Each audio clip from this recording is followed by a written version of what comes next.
আসসালামু আলাইকুম, সবাইকে আবার স্বাগত জানাচ্ছি।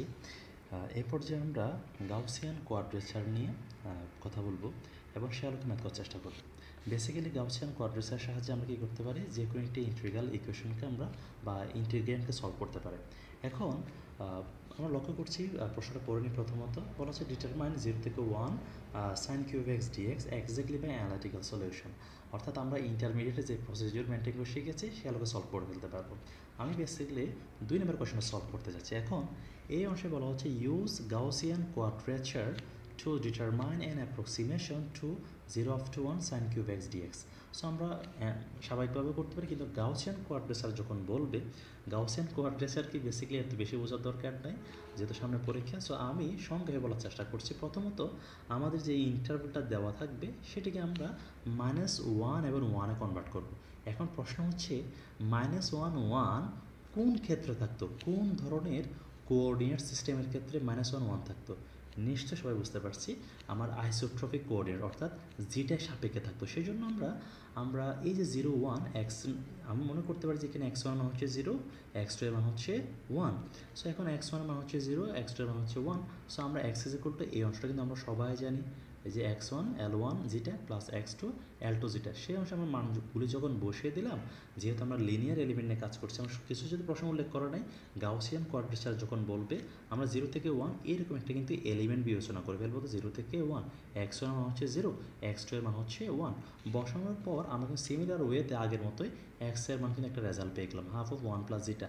যেহেতু প্রশ্নের মধ্যে dx আছে, সেই জন্য আমরা কী বের করে ফেলবো, ডি অফ এক্স বের করে ফেলবো নিশ্চয়ই। সেই জন্য D of X is equal to 1/2 আর ডি অফ জিটা হয়ে যাবে। যেহেতু আমাকে এই অংশটাকে ইন্টিগ্রেশন করার জন্য বলা হচ্ছে, আমরা 0 থেকে 1কে এখন -1 থেকে 1 করে ফেললাম। সাইন কিউব এক্সের পরিবর্তে এই যে আমার ডিএক্সের পরিবর্তে আমি ডিজিটালিকে হাফটাকে বাইরে নিয়ে আসছি। এই যে এক্সের জায়গায় আমি এই পুরো অংশটা কিন্তু বসিয়ে দিলাম।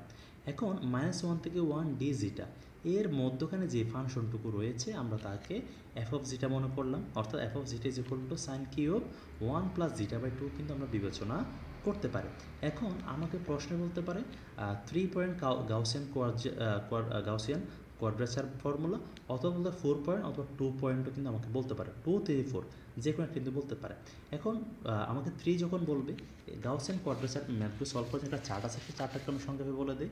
যখন আমাকে 2 পয়েন্ট বলবে তখন আমার জিটাইয়ের কিন্তু 2টা মান থাকবে, আর 3 বললে জিটার 3টা মান থাকবে, আর 4 বলে জিটার 4টা মান থাকবে। এখন আমাকে যদি প্রশ্নে 3 পয়েন্ট বলা হয়েছে, আমরা কিছু যদি বলে নাই আমি 3 পয়েন্ট দিয়ে করে ফেলতে চাচ্ছি। এখন কেউ যদি মনে করে না আমি 2 পয়েন্ট দিয়ে করব, তাহলে কোনো সমস্যা নেই। যেহেতু আমরা 3 পয়েন্ট দিয়ে করব, তাহলে 3 পয়েন্ট বললে জিটের মান নির্ণয় একটা ফর্মুলা কিন্তু আছে। এই যে জিটার সমান হচ্ছে √3/5 প্লাস মাইনাস, তাহলে দুইটা রেজাল্টে সেম 7.7, এটা মনে রাখা সহজ। √3/5 আর একটা হচ্ছে 0। এখন যখন প্লাস মাইনাস √0.774507 যখন জিটার মান বিবেচনা করব, তখন ডাব্লিউ নামে একটা ফাংশন থাকে, তাকে বলা হয় ওয়েটেড ফাংশন। অনেক সময় একে বলা হয় টেস্ট ফাংশন। টেস্ট ফাংশনকে বোঝার দরকার নেই। এখন এই যে অংশটাতে আমি 5, এই অংশটা মনে রাখার কৌশল হচ্ছে 5/9 ক্যালকুলেটর যদি বসে আমার এই রেজাল্টটা চলে আসবে, আর 8/9 বসালে এই রেজাল্টটা কিন্তু আমার চলে আসবে। তাহলে 3 পয়েন্ট বলে আমার কঠিন বিষয় না, জাস্ট টেকনিক্স আছে, আমি মনে রাখতে পারবো ইনশাল্লাহ। এখন যখন 4 পয়েন্ট যখন বলবে, এই 4টা মান আল্লাহর হস্তে কষ্ট করে মুখস্থ রাখতে হবে।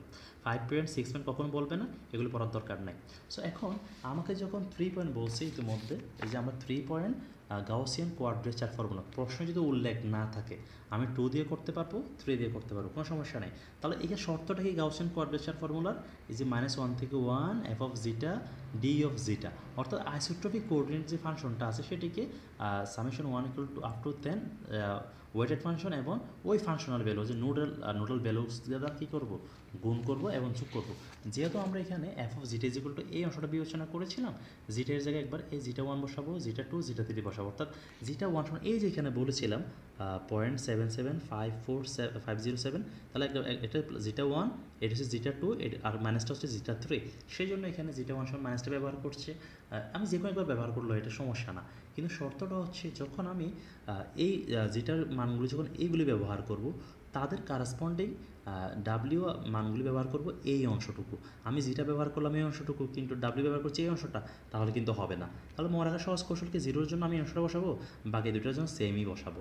সো এই অংশ আমি জিটা 1 জিটা 2 জিটা 3 কোনটা মান কত সেটা কনসিডার করলাম, দেন আমার এফ অফ জিটা এর জায়গায় মানগুলি বসিয়ে আমি হিসাবটা করে ফেললাম।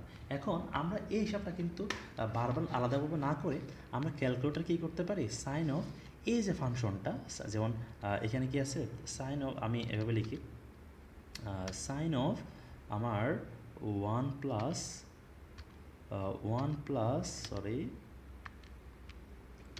যেটা না লিখে আমি লিখলাম এখানে এক্স ডিভাইড বাই 2। সো আমি এটাকে কিন্তু কিউব করতে হবে, কিউব করে এই যে আমি সিএলসি বাটনটা প্রেস করলাম। সো এখানে এক্সের জায়গায় আমি একবার 0 বসাই, দেখি রেজাল্টটা কত আসে, 0 বসালাম। সো আমার কিন্তু এই রেজাল্টটা কিন্তু চলে আসছে, এরকম আসবে আর কি। হ্যাঁ, সো এই আমরা ক্যালকুলেটর সাহায্যে আমরা করে ফেলতে পারি। সো করে জাস্ট আমরা মানগুলি বসাবো, এই যে 1 2 3 মান পেলাম, তাদের সাথে সংশ্লিষ্ট এই মানগুলোর সাথে সংশ্লিষ্ট যখন আমরা ওয়েটেড ফাংশন মানটা যখন গুণ করে দিব, তখন কিন্তু আমরা টোটালি -1 থেকে 1 এফ অফ জিটা আর ডিজিটের মানটা পেয়ে যাব সবগুলি যোগ করার পর। এই যে মানটা পেয়ে গেলাম, এখন প্রশ্ন হচ্ছে আমার তো ইন্টিগ্রেশন 0 থেকে 1 সাইন কিউব এক্স ডিএক্স কি ছিল, হাফ অফ বাকি অংশটা ছিল। এখন বাকি অংশটা যেটা আমরা পেয়ে গেলাম, তাহলে এই অংশটা কী দ্বারা গুণ করতে হবে, বাকি রেজাল্টটাকে হাফ দ্বারা কিন্তু গুণ করতে হবে। সেই জন্য এখানে এই ফুল রেজাল্টটাকে আমরা হাফ দ্বারা গুণ করলাম, আমার রেজাল্টটা কিন্তু কি চলে আসছে। তাহলে এইভাবে আমরা করতে পারি। আমার প্রশ্ন যদি বলা হয় 4 পয়েন্ট কোয়াড্রেচার ফর্মুলা, তখন কিন্তু আমরা 4 পয়েন্টের এই অংশটা ব্যবহার করবো। সিমিলার ওয়েতে আমরা এই যে এলিমেন্টস এবং নোটসের যে হ্যান্ড নোট তার শেষ করে চলে আসছে। সিমিলার এই ম্যাথগুলো আমাকে বলছে যে কী করো, sine cube in terms of quadratic shape function and calculate ঠিক আগের মতোই করে, আমাকে প্রশ্নে কিছু উল্লেখ করা নেই। সো আমি কি করতে পারি, 2 বার কিংবা 4 টাইমস নিয়ে আমরা কাজ করতে পারি। সিমিলার ওয়েতে আরেকটা প্রশ্ন আছে এখানে, এগুলো সবাই নিজেরা পারবো বলে আমি মনে করছি, আশা করি পারা যাবে সবগুলি। যেমন by an exact analytical method use in 4 point quadrature formula. So এটা এই প্রশ্নটা কিন্তু পরীক্ষায় আসছিল, বেশ কয়েকবার আসছে। সো এটা খুবই ইম্পর্ট্যান্ট। সো এই ছিল আমাদের এলিমেন্টস এবং নোটস। পরবর্তী কোনো ভিডিওতে দেখা হচ্ছে। আল্লাহ হাফেজ, আসসালামু আলাইকুম।